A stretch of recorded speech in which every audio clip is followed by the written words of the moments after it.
और आप लोग देख रहे हैं कि सहरी का दस्तरखान इस वक्त लगा हुआ है और हम सहरी कर चुके हैं। और सबा बहुत अच्छा आपने चिकन विंग्स बनाए। Thank you. हम समझते थे आप सिर्फ बैंगन का भुर्ता बना सकती हैं, लेकिन आपने बहुत अच्छे चिकन विंग्स भी बनाए। हम समझते थे कि आप सिर्फ अंडे का खाकीना बना सकती हैं। आगे ये हमें डेफिनेटली अच्छी अच्छी चीज़ें खिलाएंगी। मजाक कर रहा हूँ भाई। इंशाल्लाह। अच्छा जी, ये जो हमारा सेगमेंट होता है इसमें जो हमारे मेहमान होते हैं उनसे ये भी पूछा जाता है कि आपका अपना बचपन कैसा था। पहले तो सुमेरा ये बताएं आपकी कैसे लगे आपको चिकन विंग्स। बहुत जबरदस्त, बहुत Thank you. अच्छे बनाए, पक्की बात है। बहुत टेस्टी, बहुत टेस्टी है ना, कैसे लगे आप? अच्छे लगे थैंक यू। और डीप फ्राइड थे, लेकिन Yeah. मैंने कोटिंग हटा के खाए। सब खा लिया। कुछ ना कुछ आपने इसमें मीम मीना निकालना था। अच्छे तो बनाए थे बेचारी ने। डीप फ्राइड थे ना। नहीं, वो न्यूट्रिशनिस्ट भी तो है। यार मैं क्या करूं, हाँ। एक्चुअली मेरा एक लाइफस्टाइल है जिसको मैं फॉलो करती हूँ, चाहे दिन हो रात हो, मुल्क में हूँ कि मुल्क से बाहर हूँ। अच्छी बात मैं अपने रूल से नहीं हटती। क्या इन्होंने दोनों को मेंटेन होना रखा, चाहिए। उनको भी हाँ। खुश किया है और अपना अच्छे बनाए थे अपना भी। बहुत। एक बाइट बिल्कुल वैसे ही टेस्ट किया जो इन्होंने बनाए थे, उसके बाद अपना काम किया, खा लिया, सहरी है, पेट तो भरना। मैं ये बिल्कुल। करती हूँ, मैं भी करती हूँ। डॉक्टर साहब कैसे लगे आपको ये बताएं। बहुत अच्छे माशाल्लाह। मैंने तो Thank you. कोटिंग नहीं हटाई। मैंने भी नहीं डाली। अच्छा, अब बताएं सुमेरा, बचपन कैसा था आपका? कितनी शरारती थी आप? कितना तंग किया घर वालों को? नहीं, किस मैं किस की बिल्कुल बैल बजा के शरारती भागी नहीं थी। हैं? नहीं, मैं शरारती बड़े होके पता नहीं कैसे हो गई, लेकिन बचपन में नहीं थी। अच्छा, उल्टा हुआ है ये। उल्टा हुआ है, बिल्कुल उल्टा हुआ है। तो बड़े होके मैं ऐसी शरारती हो गई कि मेरे टीचर्स मेरे साथ किसी को बैठने ही नहीं देते थे। वो कहते थे ये पास हो जाती है, तुम सब फेल हो जाओगे, तुम लोग हटो साइड नहीं से। तो फिर बचपन में आपने कभी किसी की बैल नहीं बजाई, कभी कुछ ऐसी नहीं, कोई ये तो बहुत activity? ये तो छोटी वाली चीजें हैं ना। नहीं तो आप कौन सी शरारतें बताना चाह रही थी बचपन की?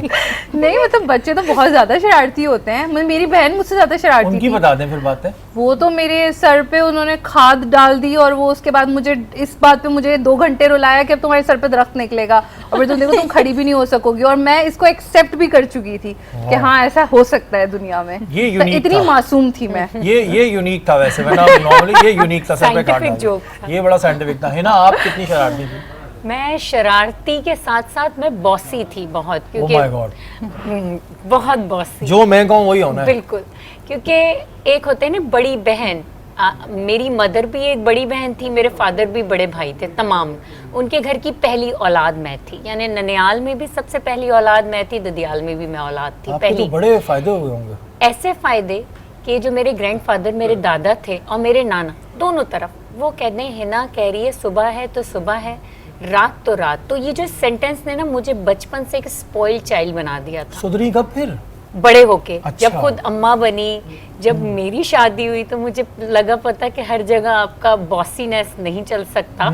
There has someone else who can be your boss. ये चीज उसके होती है। बाद पता चला। अच्छा। बचपन में तो सवाल नहीं उठता, बचपन- जवानी में भी सवाल नहीं उठता कि कोई फ्रेंड्स कुछ कह जाएं, कॉलेज में कोई कुछ कह जाए। नो, शादी के बाद सुधरी हैं आप। शादी के बाद बड़े बड़े सुधर जाते हैं, चाहे वो लड़का हो या लड़की, सुधरना पड़ जाता है। अच्छा डॉक्टर साहब, आपका तो मैं बचपन पता है आप शरारतें नहीं करती थी, लेकिन कोई एक लाइफ में ऐसा टीचर गुजरा है जो बड़ा याद आता हो? और बड़ा छोटी जब आप थी बिल्कुल, कोई ऐसा टीचर याद है अभी तक? हाँ बिल्कुल याद है। एक तो बहुत स्ट्रिक्ट थी, तो थोड़ा सा लेट हो जाने पर वो बहुत ज़्यादा लाउड बोलकर डांटती थी। तो मुझे वो वाक़या याद है कि वो खड़ी हो जाती थी असेंबली के बाद, और जो लेट आने वाले हैं वो उन पर इतना लाउड चीख कर उनको डांटती थी कि एक दिन मैं लेट हो गई और मेरी फ्रेंड, तो हमने उनकी डांट से बचने के लिए बंक कर लिया school. And I was in class 4 fourth class? जी। और हमने क्या किया कि मेरी खाला का घर था रास्ते में, अब वहाँ से निकल गए उनकी डांट से बचने के लिए, और घर नहीं आए। वालिद स्कूल के मामले में बहुत स्ट्रिक्ट थे, तो उनको भी फेस नहीं करना चाहते थे कि क्या होगा, कि किस तरह से क्यों नहीं स्कूल गए। अपनी खाला के यहाँ गई, खाला तो प्यार करती थी, जैसे बता रही है ना, ननियाल वाले बहुत प्यार करते हैं। वहाँ पे खूब उन्होंने जय ली और हमारी थोड़ी ही देर में अज़ान फजर होने वाली है, इसमें ज़्यादा से ज़्यादा दुआएं करें, अपने मुंह से अच्छे अल्फाज निकालें। हमारी एक दोस्त हैं आयशा, उनके लिए भी दुआ करें कि अल्लाह ताला उनके तमाम मसाइल, जायज़ मसाइल हल फरमाएँ। सुमेरा, आपकी जानिब आएंगे। आपने तकरीबन 70 से ज़्यादा 70 लेडीज़ को जो है बिज़नेस भी करवा के दिया, इसमें इनकी हेल्प करी, तो अब उनकी क्या पोजीशन है इस वक्त? पोजीशन माशाल्लाह से जितना देखें, वो मुझे इस तरह से पता है कि उनकी बड़ी अच्छी अर्निंग्स हो रही है। उसका रीज़न ये है कि उनकी क्लियरेंस और कस्टम अब भी मैं करवा के देती हूँ, ठीक है ना। वो अपने क्लाइंट्स को जस्ट वो प्रोडक्ट जाके फिर वो सेल कर देते हैं, तो वो प्रोसीजर बताना, वो सारी चीज़ों से उनको मैंने एक बिल्कुल आज़ाद किया हुआ है। घर में बैठ के अपना कमा रही हैं, और अल्लाह का शुक्र है, मुझे बड़ी खुशी होती है ये देख कर के जब कोई ख़ास तौर पर ऐसी खातून जो कि जॉब नहीं कर सकती, 5 बच्चे हैं, वो जॉब कैसे कर सकती है? उनके लिए इतना पॉसिबल नहीं है ये चीज़ें मैनेज करना, हर इंसान नहीं कर पाता है, ठीक है। तो उस तरह की औरतें, और माशाल्लाह से वो अपने घर बैठे बहुत अच्छा अर्न कर रही हैं। बहुत अच्छे का मतलब ये होता है कि अपने एक्सपेंसेस उठाना और अपनी ज़रूरियात के अलावा भी कुछ सेविंग्स कर लेना, तो वो इतना अच्छा कमा लेती है इन चीज़ों अच्छा, से। इसमें क्या प्रॉफिट मार्जिन किस तरह होता है? अगर मिसाल के तौर पे हम लोकली ही एक चीज़ उठा रहे हैं सपोज हमने 2000 का लिया है, तो हम इसको ऑनलाइन कितने का सेल कर सकते हैं? प्रॉफिट मार्जिन कितना आता है इसमें? ज़्यादा होता है, कम होता है? देखें, अगर आप किसी लोकल प्रोडक्ट को परचेज करते हैं और उसके बाद उसको सेल करते हैं, उसको बहुत सारे प्रोसीजर्स होते हैं। जैसे हम भी लोकल प्रोडक्ट्स को बहुत प्रमोट करते हैं और हमें करना चाहिए अपने पाकिस्तानी मेड प्रोडक्ट्स को, लेकिन उसमें ये चीज़ें होती हैं कि जो भी सेलर्स होते हैं उनके रेट हमेशा डिफरेंट होते हैं। अगर हम एक कस्टमर को एक चीज़ फॉर एग्जांपल 2000 की दे रहे हैं, तो हम कभी भी एक रीसेलर को 2000 की वो चीज़ नहीं सेल करेंगे। उसका रीज़न ये है कि उसने भी तो कमाना है। अगर हम उसको उसी मार्जिन पे दे देंगे, उससे भी हम उतना ही कमा रहे हैं जितना कस्टमर से कमा रहे हैं, तो वो किस तरह से अपने प्रोडक्ट को सेल करेगा? या तो वो मार्केट में बहुत ज़्यादा प्राइस उसको रखनी पड़ेगी। ऑब्वियस सी बात है कि मैं 2000 में एक मेरा पेज चल रहा है जिसमें ऑलमोस्ट 1 लाख के करीब लोग हैं जो मुझसे ले, उनके कहीं ना कहीं दूसरे पेजेस पे भी वही लोग होते हैं। कस्टमर किसी का नहीं है, कस्टमर सबका है, ठीक है ना, वो हर पेज पे होता है। अब वो प्रोडक्ट मुझसे लेके 2000 रुपये का फिर वो 2500 में सेल करे, तो उसको मतलब वो एक होता है ना कंपटीशन वाली चीज़ आ जाएगी, वो इतना नहीं कर सकेगा, बीट नहीं कर सकेगा। तो उसका बेहतरीन तरीका ये होता है कि रीसेलर्स को, अगर हम 2500 का सेल 2000 का सेल करें, तो हम अपने रीसेलर को 1700 का देंगे। 300 रुपये हम अपने प्रॉफिट में से उसको कट करेंगे। उसके बाद वो रीसेलर, क्योंकि वो भी तो आपको बेनिफिट ज़्यादा दे रहा है ना, रीसेलर का मतलब ये तो नहीं कि वो एक प्रोडक्ट लेके आके सेल कर रहा है। वो अगर आपसे लेगा तो वो एक तरह से, अगर वो 5 लेता है, 10 लेता है, तो ओवरऑल अगर आप मार्जिन देखें, आप 200 या 100 रुपीज़ एक रीसेलर से चार्ज करें तो भी आपको अच्छा बेनिफिट आ रहा है। अच्छा, ऑनलाइन की कोई ट्रेनिंग है या कोई भी बंदा इसको ये सोच के शुरू कर सकता है कि ठीक है यार, ये चीज़ मैं उठाता हूँ, इसकी तस्वीरें डालता हूँ और ऑनलाइन बेचना शुरू कर देता हूँ, या ये पूरी एक स्ट्रैटेजी है, एक प्लानिंग है? लेकिन अनफॉर्चुनेटली पाकिस्तान में तो ऐसा ही है कि हर कोई बिना सोचे समझे सुबह जिसका उठता है, चल जाए। अचानक से दिमाग उसका चलता है और वो एक पेज बना लेता है और उसको कुछ पता नहीं होता, नो हाउ नहीं होती, ठीक है। तो वो ये गलत है, इसमें आपका भी नुकसान लॉस है।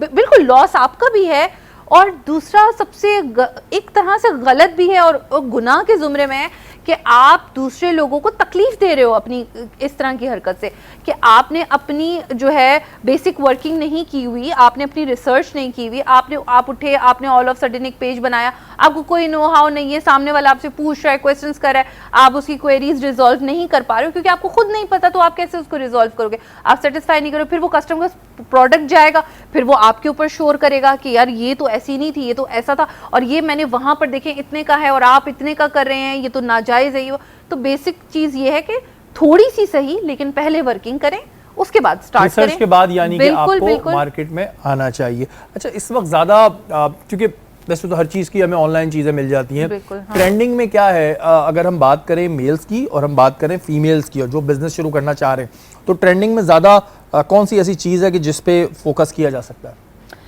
फोकस तो देखें, पाकिस्तान में और ख़ास तौर पे जो हम कराची के अंदर बैठे हुए हैं, ये गढ़ है बिजनेस का, ठीक है। कराची माशाल्लाह से यहाँ सब कुछ बिक जाता है।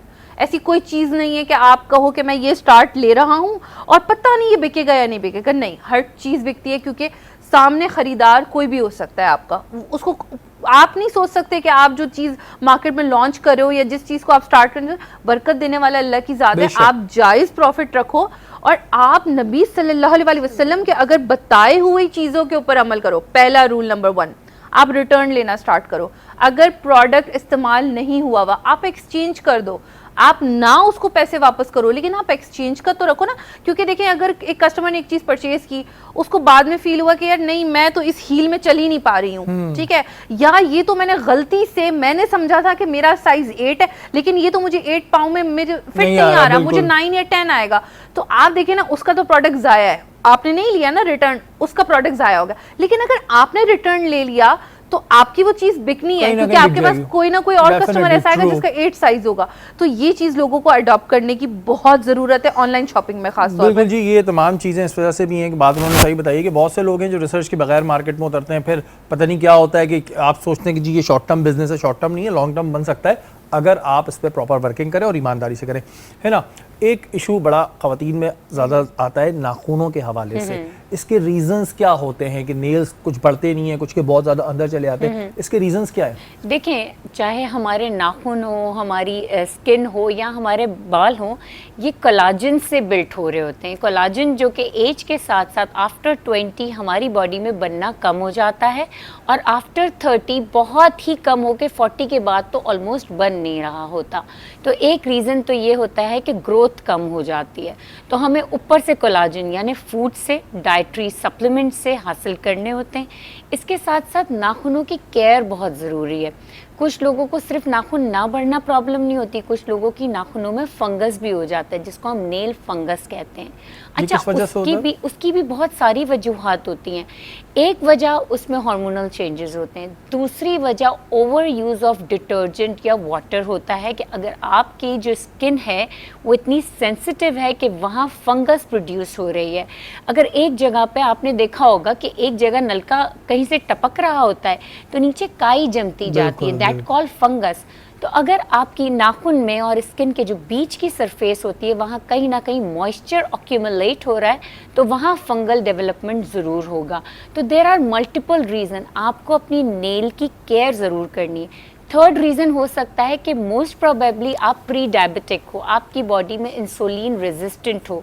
वो तमाम ख़वातीन और हज़रात जो कि डायबिटीज़ का शिकार होते हैं उनके नाखून भी बहुत प्रॉब्लम करते हैं, उनको कट्स हो जाते हैं, उनकी नेल में भी फंगल बहुत ज़्यादा हो जाता है, पेन होती है, इचिंग होती है, नेल ब्रेकिंग होते हैं, या वो जो प्री डायबिटिक होते हैं। तो देयर आर मल्टीपल रीज़न। कुछ लोगों की वैसे ही ग्रोथ स्लो होती है, जिस तरह नाखून कम बढ़ते हैं उन लोगों के बाल भी आपने देखा होगा निस्बतन लेंथ में कम होते हैं। तो ये कुछ ऐसे जेनेटिक प्रॉब्लम्स भी हैं और ये बहुत सारे इश्यूज़ होते हैं। तो हम इसकी केयर कर सकते हैं। आप प्रॉपर विटामिन्स लें, प्रॉपर इनकी क्लीनिंग करें, मैनीक्योर पेडिक्योर प्रॉपरली करवाया करें। ये एक सफाई सुथराई और अच्छे एक नफीस ज़मरे में आता है। अच्छा, एक इशू ये भी है कि हमारे यहाँ इशू क्या है, एक चीज़ है कि हमारे यहाँ लोग डाइट प्लान्स करते हैं, कुछ कीटो पे जाते हैं, कुछ एंड डिफरेंट उस पे जाते हैं।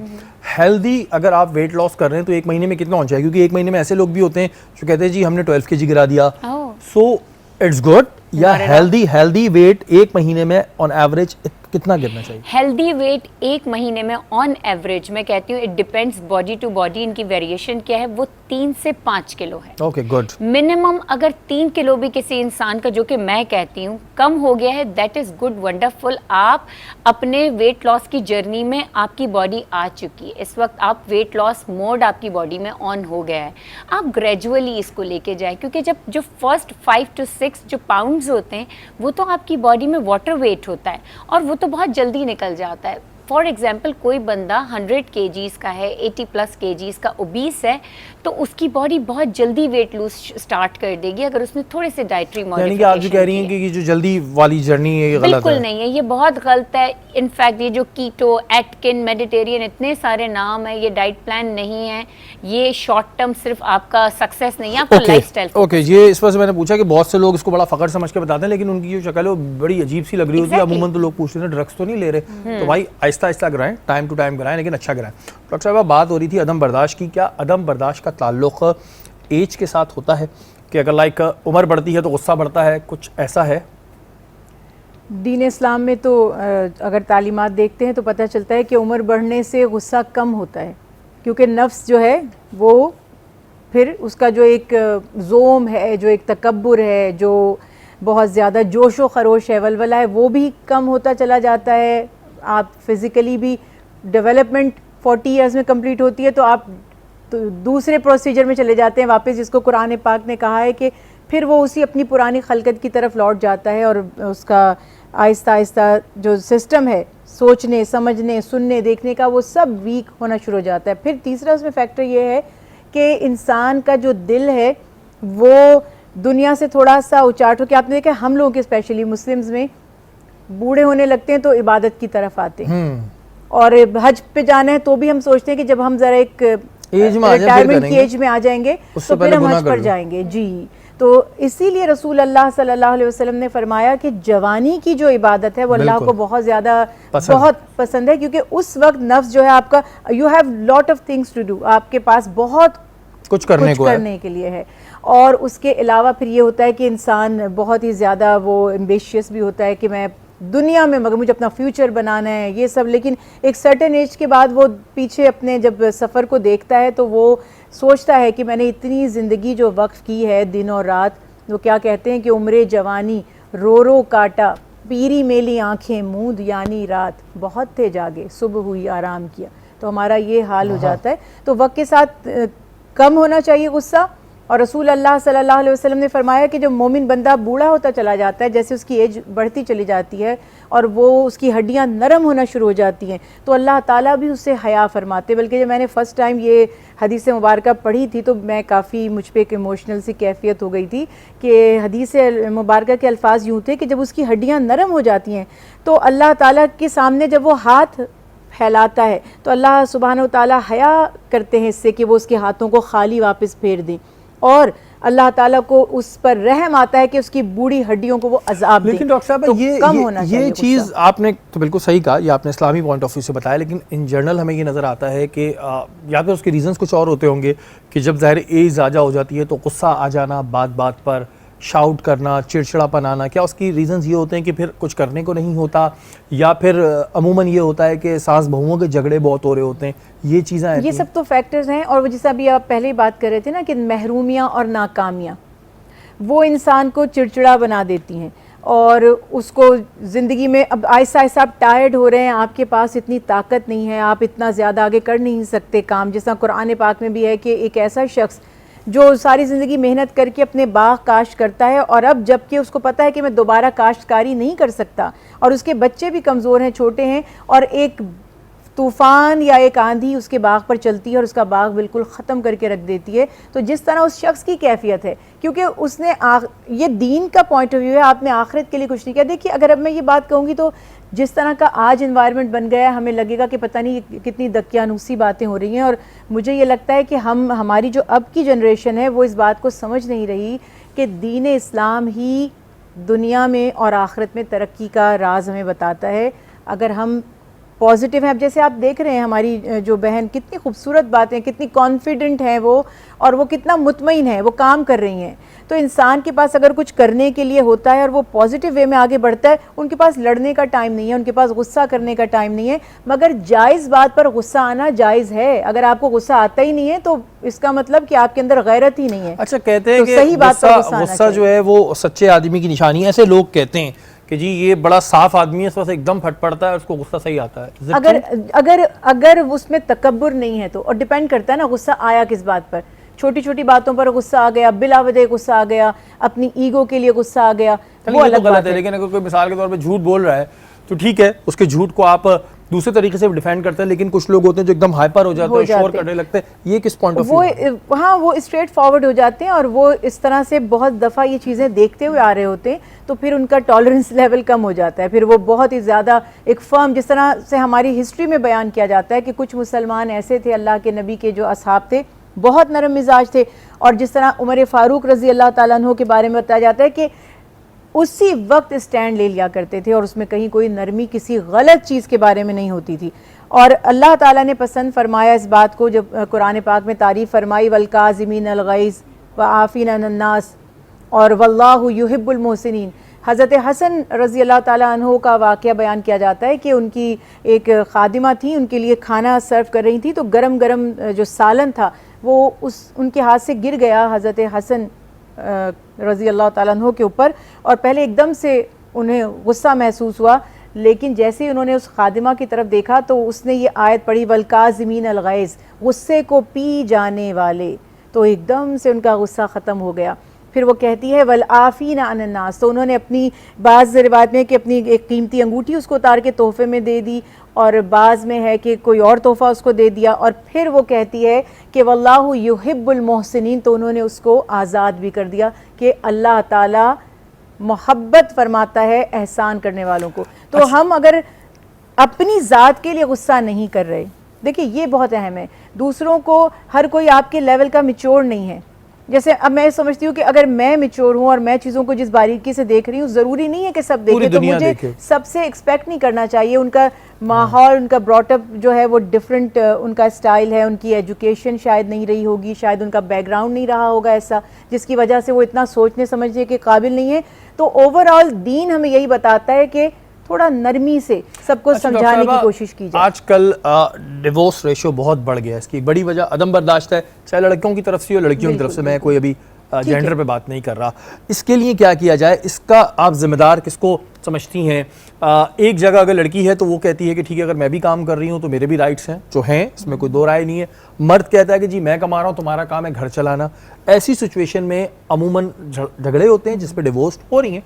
इसके लिए क्या सॉल्यूशंस हैं, क्या किया जाए? जो सबसे पहला सॉल्यूशन है, जो मैं प्रैक्टिकली भी अपने सब जिनको भी जानती हूँ बताती हूँ, कि ये चीज़ें ऑनेस्ट होकर पहले तय हो जानी चाहिए। अगर आप, एक मर्द है, लड़का है, वो एक हाउसवाइफ चाहता है और उसके माइंड में यह है कि मेरी बीवी घर संभालेगी और मैं बाहर काम करूंगा, तो उसको पहले ऐसी लड़की को देखना चाहिए, ऐसी लड़की को अप्रोच करना चाहिए। क्योंकि माशाल्लाह सोसाइटी में बहुत तरह के लोग मौजूद हैं। सब लड़कियां जॉब नहीं कर रही, कुछ घर पे भी बैठी हुई हैं, कुछ करती भी हैं, लेकिन वो इतनी फ्लेक्सिबल होती हैं कि अगर आप उनसे डिस्कशन करें कि भाई मेरी ये अंडरस्टैंडिंग है कि शादी के बाद मेरी वाइफ कंप्लीट तवज्जो घर को दे, मैं जिम्मेदार हूँ, मैं कमाऊंगा, मैं सारे अखराजात बर्दाश्त करूंगा। दिमाग तो बदल सकता है ना, इंसान है, अभी उसको ठीक है पसंद आ रही है कि वो जॉब कर रही है, शादी के बाद उसको नहीं पसंद आ रही, देन फिर क्या? अब ये तो उस लड़की का कसूर। देखिए आपने जिस टर्म पे शादी की है, ये फसाद होते इसीलिए। जब आपने एक टर्म पे शादी की है, अब आप देखते हैं कि एक शख्स पहले बहुत मॉडर्न है और उसने अपनी जैसी एक लड़की से शादी कर ली, बाद में वो शख्स तबलीग के और दीन की तरफ आया और उसने वो बारिश भी हो गया और उसने चाहा कि अब उसकी बीवी भी पर्दा करे, तो ज़रूरी नहीं है कि उसकी बीवी उसकी बात मान लेगी, क्योंकि उसने उसको जिस अंदाज से पसंद किया था और वो खुद जैसे थी।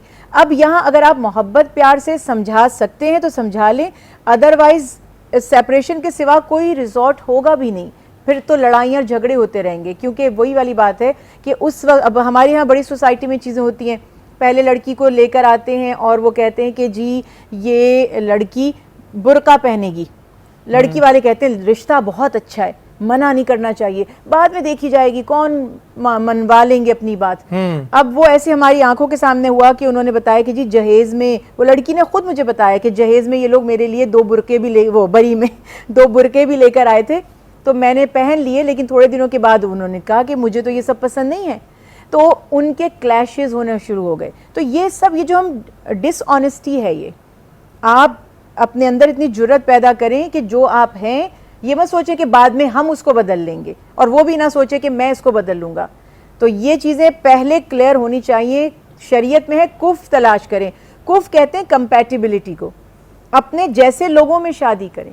अगर आप मजहबी हैं तो मजहबी लोगों को तरजीह दीजिए, अगर आप गैर मजहबी हैं तो अपने जैसे लोगों को चूज़ कीजिए, अगर वर्किंग लेडी पसंद है तो वर्किंग लेडी को ही पसंद करें। अब बाद में आप माइंड आपका चेंज हो रहा है तो फिर आपको उसको कॉन्फिडेंस में लेना होगा, या तो इतनी अच्छी रिलेशनशिप होनी चाहिए कि एक दूसरे की बात माने, और नहीं तो फिर उसके ब्रेकअप के सिवा फिर कोई चॉइस रहेगी नहीं। आपका कहने का मकसद ये है कि ये जो डिवोर्स होती हैं इसकी ज़्यादातर वजूहात ये होती हैं कि पहले से हम एक चीज़ डिसाइड नहीं करते और देन फिर हमें 1 साल बाद 2 साल बाद ख्याल आता है कि नहीं यार अब ऐसे नहीं, ऐसे करना चाहिए था। बिल्कुल, और ये आजकल ये चीज़ें बहुत ज़्यादा हो रही हैं, और वही जैसे मैंने आपसे कहा कि वो सोचते हैं हम बाद में कौन करता है देखी जाएगी, कौन कुछ कहता है, इस तरह की बातें कर लेते हैं, उस वक्त झूठ बोल देते हैं, और बाद में हर कोई नहीं बर्दाश्त करता, कुछ लोग कॉम्प्रोमाइज़ कर भी लेते हैं, लड़का भी करता है, लड़की भी करती है कि चलो अब जो होना था सो हो गया, लेकिन सब नहीं करते। और फिर उनके अंदर एक जिसको कहते हैं ना कोल्ड वॉर, वो चलती रहती है और एक दूसरे की रिस्पेक्ट दिल से ख़त्म हो जाती है जब आप झूठ कहते हैं और धोखा देकर निकाह करते हैं।